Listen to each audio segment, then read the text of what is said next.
Welcome, Gloria, to the Inspirational Leaders series of VCAS for Leading Minds. Thank you for inviting me, V. You've had a very interesting and varied career, and I know you've been a sports performance psychologist with international sportsmen and women, and before your current role as a personal stylist. And first of all, I'd like to get to know, let us get to know a little bit about you before you did this. But what did you actually do?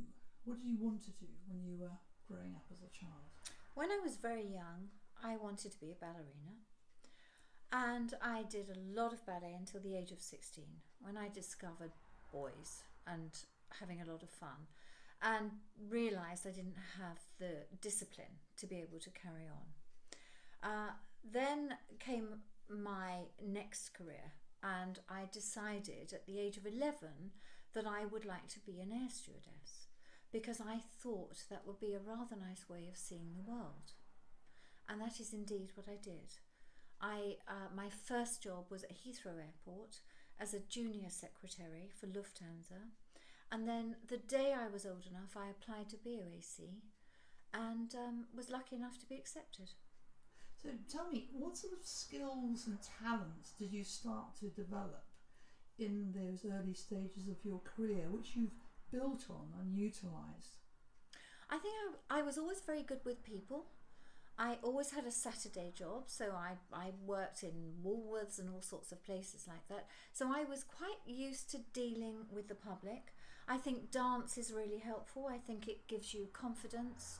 It helps with your posture. So I was quite a confident child, and I was used to dealing with lots of different people. And I think that helped enormously, particularly with the flying career. Of course, I was, meeting passengers all the time, dealing with lots of different nationalities, travelling to countries that, far and wide.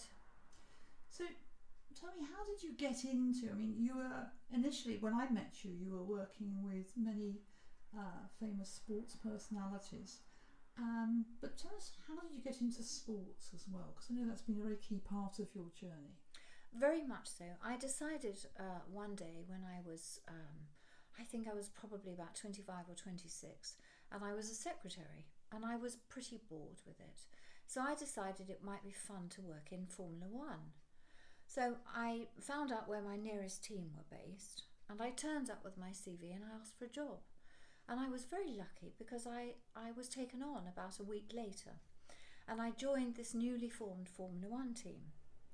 What happened in the coming weeks was that the owner of the Formula One team fell out with the people who were running it for him in this country. And so I was disbanded down the road to this new factory and left to run things on my own. So I had to learn a great deal very quickly. So I was doing all the logistics. I learned all about the parts that were used to build the monocoques in those days. This is the late 70s. So I learned a great deal in the space of 18 months and thoroughly enjoyed it. It then became a very long career for me that has lasted more than 30 years, doing various things. Okay, so tell me about some of the personalities in sports that you've also worked with. And I know there's one story I'd really like you to tell us, so if you could tell us that story as well. But first of all, what sort of sports personalities were you working with as a performance coach in sports? I was working initially with racing drivers because I'd been around racing drivers most of my working life. So I worked with a chap called Mark Blundell. I then had a contract with the LTA, and I started working with British tennis players. So I was working with Tim Henman, Greg Rosetsky, and then along came a chap called Barry Cowan, who at the time was 28. And so in terms of his tennis career, he was, he was getting on a bit, really. So he came to me and he said, Gloria, my goal is to get into Wimbledon and do really well. I've never managed to do that before, and I want to do really well. And so we worked together for a period of about 3 weeks. Barry got into Wimbledon, and he won the first round, beating a top 50 player. Now, what spurred him on? I think what the coaching did for Barry was it instilled self-belief. He had complete belief in himself. One of the things we also talked about was listening to a piece of inspirational music. And I'd suggested to him that he pick a piece of music that he found particularly inspirational, record it on his Walkman, this is pre-iPod days of course, take it on court and listen to it during the changeover. So he'd been doing this. Anyway, he beat this Italian player who was top 50 in the world, which was wonderful. And I knew at that point that Barry had complete belief in himself. He then drew Pete Sampras. So this was going to become quite a big story and a big match, because at that time Pete Sampras was world number 1. Barry was, I think, 350 in the world. And all of a sudden, of course, the press became very interested in this match and wanted to know what he was listening to. The piece of music he chose to listen to was You'll Never Walk Alone, being an avid Liverpool fan. And anyway, the day came, the match came, and Barry played the match of his life. I think Pete probably went on number 1, caught thinking, oh, I'll be off in an hour, straight sets. Barry became the first player ever to take Pete Sampras to 5 sets at Wimbledon, and came very, very close to really creating a huge piece of history.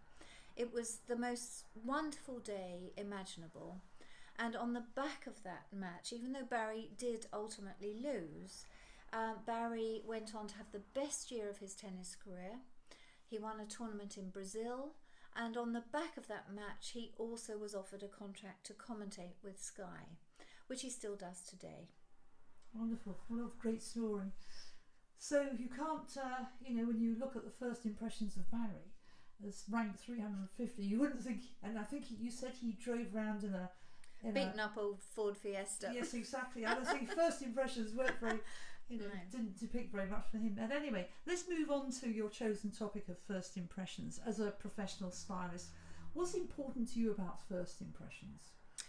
First impressions are really terribly important, because it's that moment when someone walks into a room and we make unconscious decisions about them, how they look, how they carry themselves, whether we like them or not. A whole host of things go through our minds unconsciously, and in that moment we do make some very important decisions. That is why I think first impressions are incredibly important. Do you think we spend enough time thinking or working on first impressions? I mean, I work, and I know you work with a lot of leaders. I'm just thinking, do we spend enough time thinking about that when we go into meetings or whatever we do? I don't think we do. And I look at leaders. I look at leaders in the city, both men and women. And I look at women in particular. And I see this uniform of, a black trouser suit or a black skirt suit or a black dress. And it drives me insane, because I just think, please stand out from the crowd. Stand out from the crowd. Really, really make yourself look different to everybody else. So I particularly enjoy working with leaders, whether they're male or female, and enabling them to look and feel and therefore act with great confidence and style. So what type, you've mentioned what types of leaders you work with. What do you actually do as a personal stylist with them? What we do is we have an initial consultation. If they wish me to, I will go into their home and I'll edit their wardrobe. So I'll go through the whole thing. Anything that doesn't fit or they don't wear, we'll get rid of it. So what I want them to end up with is a streamlined wardrobe that they can go to and be excited by it, and it's easy for them. So they can make an easy choice. They've got some great suits, some great stuff to wear. They don't have to think about it. Do you also work, I think, with special events for people who have a series of special events? Yes, could you say I a do. bit about that as well? I do. I love to work with ladies whose sons or daughters are getting married, because it's a very special day for them too. And I love styling them for those events because it's really important.